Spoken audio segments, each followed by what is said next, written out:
Assalomu alaykum qadrli futbol ixlosmandlari. E'tiboringiz markazida futbol maydoni. Kanalimizga obuna bo'lib, videolarimizga bir dona like bosishingizni so'rab qolamiz. Yaxshilab o'rnashib oling. Demak, biz boshladik.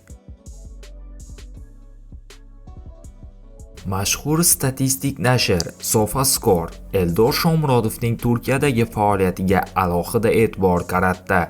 Manbaga ko'ra, o'zbekistonlik hujumchi Istanbul Başakşehir safida Turkiya Superligasida 21 ta uchrashuvda maydonga tushib, 15 ta gol va 4 ta assist muallifi bo'lgan.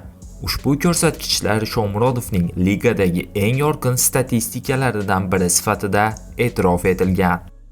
Bu Shomurodovning Turkiya Superligasidagi ajoyib statistikasi. O'zbekistonlik hujumchi Italiyaning Roma klubidan ijaraga olingan. Eng muhim jihati shundaki, shartnomada mavsum yakunida futbolchini to'liq sotib olish majburiyatini nazarda tutuvchi shartli band mavjud.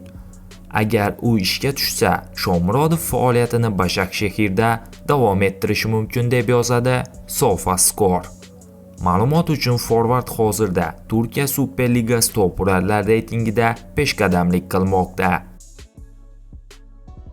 O'zbekiston milliy terma jamoasi himoyachisi Abduqodir Husanov Manchester City tarkibida Angliya Premyer Ligasi, Mamlakat Kubog'i, Qarabao Kubog'i va Yevropa Chempionlar Ligasi doirasidagi uchrashuvlarda o'z o'yin uslubi bilan muxlis va mutaxassislar e'tibori va e'tirofini qozonmoqda.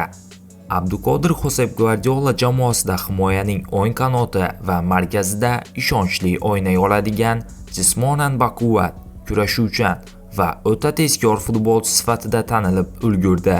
Ekspertlar bugungi kunda Husanovni Yevropaning eng zo'r yosh himoyachilari qatorida tilga olmoqda.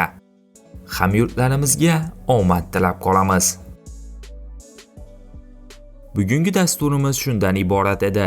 Video sizga ma'qul kelgan bo'lsa, bir dona like bosib, kanalimizga obuna bo'lishingizni so'rab qolamiz. E'tiboringiz uchun katta rahmat. Bizni kuzatishda davom eting.